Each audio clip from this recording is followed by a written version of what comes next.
وننزل من القرآن ما هو شفاء ورحمة للمؤمنين ولا يزيد الظالمين إلا خسارا.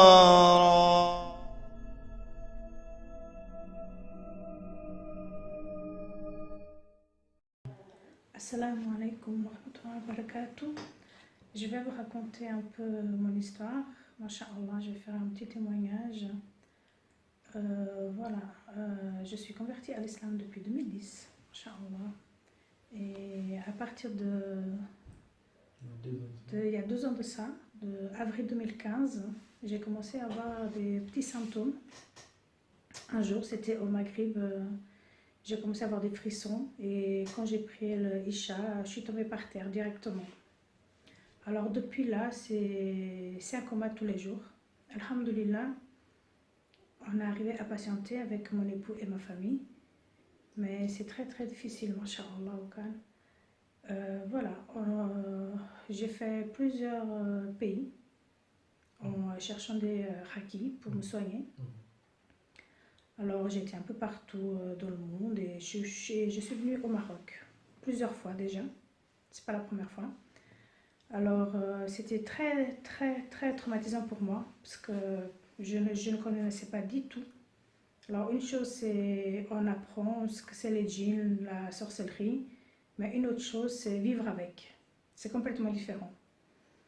Alors en sachant que je suis convertie, que j'ai appris le minimum des djinns et de la sorcellerie, alors avec mon époux, on pensait trouver le nécessaire au Maroc, car c'est un pays réputé pour cela, pour avoir des très bons rakis. Alors on est commencé à arriver au Maroc, c'était Ramadan l'année passée, 2015, fin Ramadan. Alors on a fait plusieurs villes, je pense qu'en 3-4 semaines on a vu 3-4, même 5 rakis. Alors c'est vrai qu'ils se font appeler rakis, mais ils m'ont brutalisé. Il y en a certains qui m'ont versé de l'eau bouillante dessus.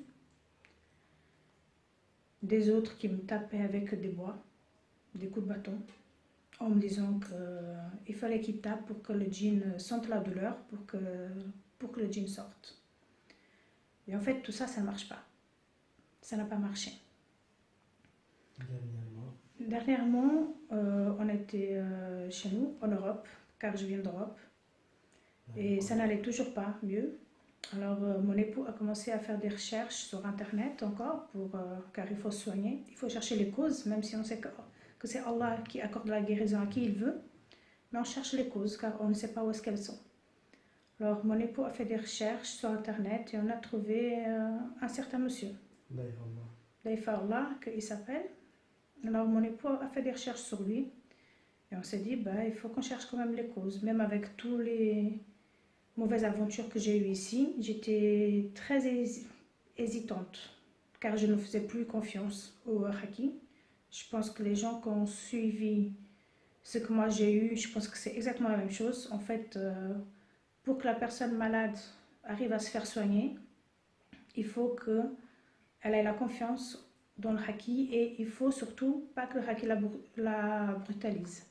Parce qu'après les djinns vont tout faire pour pas que la personne aille prendre son médicament ni qu'elle aille faire encore des séances de la ruqya.